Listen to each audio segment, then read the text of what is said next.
Apa benda ni? Nampak macam bola je. Ish. Menyala pula. Apa benda ni? Apa benda ni?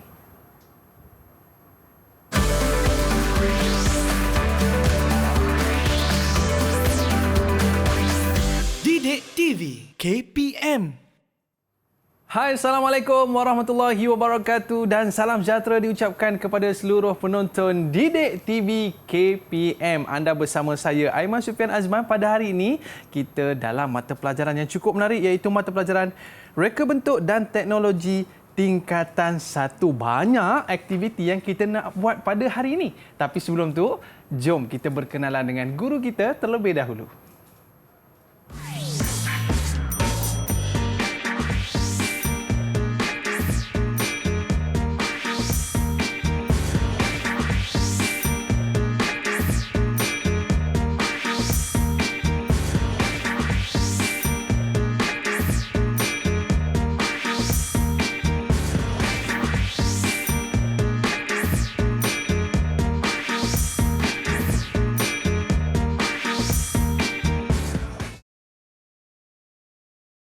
Baiklah, pada hari ini kita bersama dengan guru kita iaitu guru bahasa isyarat iaitu Koh Kian Ngee dan juga guru yang akan mengajar kita pada hari ini adalah Cikgu Muhammad Nizam Hashim. Apa khabar cikgu? Baik, alhamdulillah. Baik, terima kasih cikgu kerana bersama dengan kita pada hari ini. Bila murid-murid tengok je muka cikgu ada bersama dengan kita, pasti banyak aktiviti yang akan cikgu kongsikan bersama dengan kita pada hari ini, cikgu, betul? Ya, insya-Allah. Tapi sebenarnya tadi cikgu berkaitan dengan gimmick kita yang kita buat tadi, apa kaitannya dengan topik kita pada hari ini, cikgu? Okey.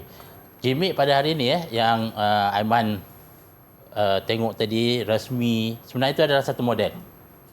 Satu model, maknanya kalau kita nak buat gimmick perasmian di pentas luar ke, inilah model yang kita buat. Yang simple, tapi sebenarnya rumit. Dan dia berkaitan dengan topik yang kita nak belajar hari ini, iaitu kita nak belajar membina mock-up atau model berdasarkan project brief. Jadi hari ini kita akan belajar macam mana nak membuat model-model yang nampak ringkas tapi sukar, tapi kita cuba permudahkan dengan bahan-bahan yang mudah didapati di luar lah, dan dengan harga yang rendah. Maknanya murid-murid kita pun boleh buat dekat rumah sana. Ya, boleh buat kat rumah. Okey, boleh kita mulakan, cikgu? Okey.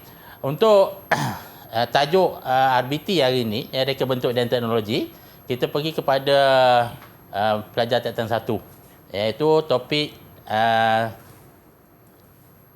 proses reka bentuk, iaitu kita pergi pada 3.1.6, iaitu membina mock-up atau model berdasarkan project brief, dan 3.17 kita akan nilai, macam mana kita nak nilai hasil mock-up tadi dan juga ataupun model, dan pelajar boleh nanti di akhir pelajaran nanti pelajar boleh membina mock-up ataupun model dan juga menghasilkan mock-up dan model berdasarkan lakaran dan juga nilai tambah. Itu kita akan nilai daripada akhir nanti pembelajaran kita pada hari ini. Okey, cikgu. Tadi cikgu sebut mock-up, cikgu. Mungkin ada murid-murid kita tak tahu mock-up tu apa, cikgu. Silakan. Mock-up ni kalau ikut istilah dia, model olok-olok. Olok-olok macam kita masa kecil-kecil dulu lah. Olok-olok aja main kan. Kita buat satu model kecil. Kalau kereta tu kereta mainan kecil je. Jadi sebelum kita hasilkan model yang sebenar, kita buat cuba dulu. Sebab kita nak tengok sesuai ke tidak. Itu dia mock-up. Dan model, kita ada model iaitu model kita terbagi kepada dua. Model terbagi kepada dua iaitu model separa fungsi dan juga model fungsi penuh. Separa fungsi makna kita nak tengok selepas kita buat mock-up, kita nak pindah kepada model. Model tu kita nak tengok fungsi dia, berfungsi ke tidak. Kadang-kadang mock-up pun boleh fungsi juga, tapi depend pada bergantung kepada kita punya produk yang kita nak buat nanti. Itu dia model dan juga mock-up. Okey, baik cikgu, seterusnya. Okey, sebelum kita buat sesuatu mock-up ataupun model, kita perlu tahu dulu. Perlu tahu dulu produk yang kita nak buat tu nanti. Jadi kita ada dua prinsip yang digunakan dalam kita membina model ataupun mock-up. Iaitu bentuk ikut fungsi. Apa dia bentuk ikut fungsi? Apa tu cikgu? Apa dia? Aiman tahu tak bentuk ikut fungsi? Maknanya kita buat satu bentuk tu sesuai dengan fungsi dia ke? Ya, macam mana, betul. cikgu? Oh.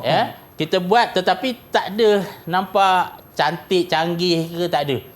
Dia ikut je macam kursi, boleh duduk, asal boleh duduk je. Oh. Itu maknanya bentuk ikut fungsi. Dan yang prinsip yang kedua yang kita buat, kita ada fungsi ikut bentuk. Kita Tadi balik pula. bentuk ikut fungsi. Ini sekarang fungsi ikut bentuk. Fungsi ikut bentuk ni, kita masih lagi buat produk ikut fungsi dia.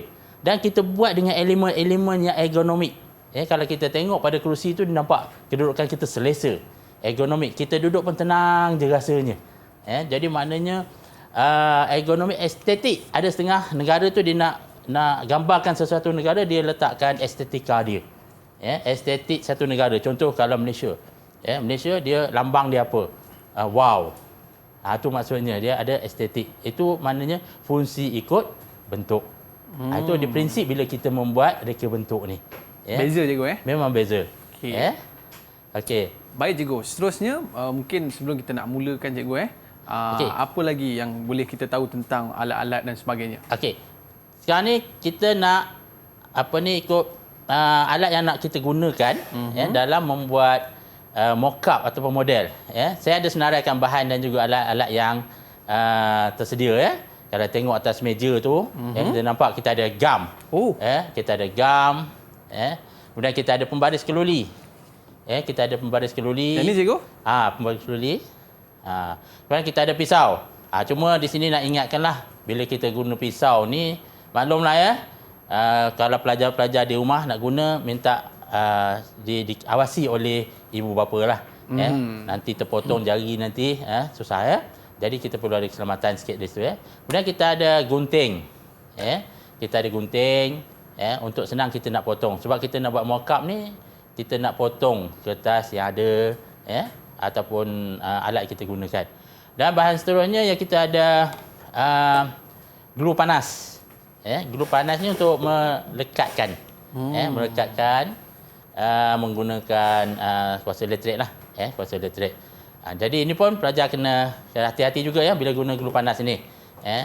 Dan kita ada satu lagi perekat. Pita perekat. Ini selalu kalau orang kata zip on pada kasut. Ini pita perekat. Itu ada satu kaedah kita nak membuat mock-up supaya benda tu tidak kekal. Tak kekal dia punya ni. Dan kita ada kertas. Kita ada bahan kertas kita nak gunakan. Ini saya dah bawa macam-macam warna kertas hari ni. Bawa kertas A4. Kalau pelajar kata susah nak dapatlah bahan-bahan dia di mana, tapi kita guna kertas A4 saja. Untuk kita membuat mock-up. Dan di akhir nanti bahan-bahan ni cikgu ini bahan-bahan yang kita akan gunakan. Saya tak gunakan bahan-bahan yang kata susah didapati. Okey. Kalau kita selalu membuat sesuatu produk, kita kena ingat produk yang kita buat mestilah dengan bahan-bahan yang boleh didapati secara senang. Mudah dan tempat kita lah. Tak perlu nanti nak beli skru order dekat Amerika kan. Jadi masalah. Jauh nak order, sebatang skru je kita nak pakai. Jadi itu masalah. Bila kita buat sesuatu produk, nak mereka satu produk, kita perlu ingat produk tu ada di sini. Okey. Senang dapat. Sementara murid-murid kita nak bersiap sedia untuk menyiapkan bahan-bahan di atas meja. Jadi apa kata kita berehat sekejap cikgu. Kita bagi masa kepada murid-murid kita nak siapkan bahan ni sebab lepas ni banyak aktiviti yang akan cikgu buat bersama dengan kita semua. Murid-murid jangan ke mana-mana. Kembali selepas ini di Didik TV KPM.